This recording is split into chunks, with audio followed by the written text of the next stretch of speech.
Zee 24 तास एक पाऊल पुढे। पीएसआय सचिन सूर्यवंशी यांना केलेल्या मारहाण प्रकरणी न्यायालयीन कोठडीमध्ये असलेल्या निलंबित आमदार राम कदम आणि क्षितिज ठाकूर यांना जामीन मंजूर झालेला आहे। त्यानंतर त्यांची आर्थर रोड जेलमधून सुटका झालेली आहे। दोन्हीही आमदार एकाच गाडीत बसून जेल बाहेरून रवाना झाले। 15,000च्या वैयक्तिक जात मुचलक्यावरती त्यांना जामीन देण्यात आलेला आहे। शुक्रवारी आमदारांनी पोलीस आयुक्तालयामध्ये शरणागती पत्करलेली होती आणि त्यानंतर त्यांना न्यायालयीन कोठडी देण्यात आलेली होती। न्यायालयानं जामीन अर्जावरची सुनावणी सोमवारपर्यंत पुढे ढकलल्यानं शुक्रवार, शनिवार आणि रविवारची रात्र दोन्ही आमदारांना कोठडीत काढावी लागली होती। या आमदारांना एप्रिल महिन्याच्या प्रत्येक बुधवारी सकाळी 11 ते दुपारी 1 वाजेपर्यंत मुंबई क्राईम ब्रांचमध्ये हजेरी लावावी लागणार आहे।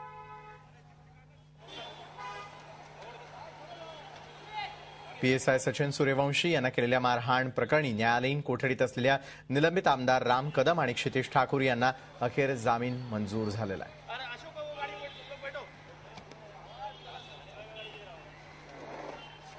15,000च्या वैयक्तिक जात मुचलक्यावरती त्यांना हा जामीन देण्यात आलेला आहे। शुक्रवारी आमदारांनी पोलीस आयुक्तालयामध्ये शरणागती पत्करलेली होती आणि त्यानंतर त्यांना न्यायालयीन कोठडी देण्यात आलेली होती।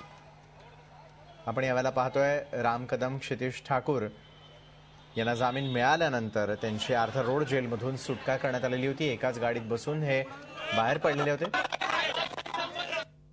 पीएसआय मारहाण प्रकरणी ही अटक झालेली होती।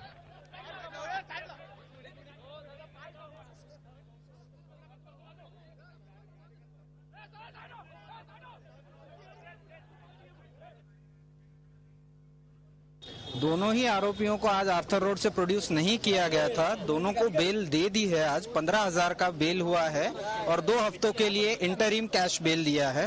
2 हफ्तों के अंदर उनको श्योरिटी फर्निश करनी है और कंडीशंस के तौर पे एवरी वेडनेसडे उनको क्राइम ब्रांच के ऑफिस में 11 से 1 के बीच में रिपोर्ट करना।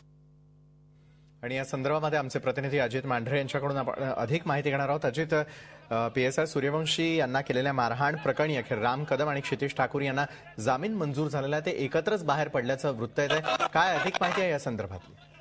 विशाल, आर्थर रोड जेलमध्ये हे दोघेही आमदार एकत्रच बाहेर पडलेले आहेत, एकाच गाडीतून बाहेर पडलेले आहे।